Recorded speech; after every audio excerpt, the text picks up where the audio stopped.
part 3 because I had to tie my shoe and I didn't have anyone to hold the camera, but so my bad.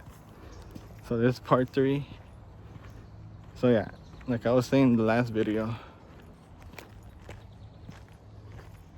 my mom and my stepdad took me to this witch, like cleansing witch. So she told me before she like didn't work on my body, she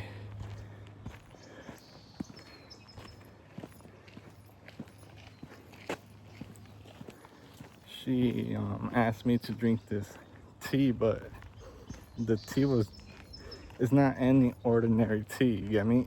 So the taste was really, really bitter.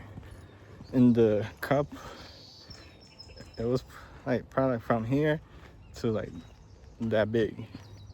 So I had to drink the whole thing that specific day when I went. And I remember I just took one sip of it and I felt like throwing up.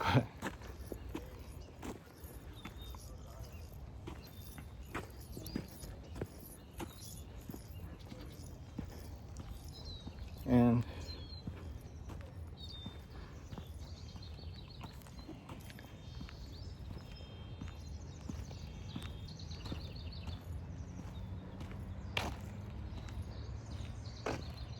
All right. I did 17 minutes. Let's go.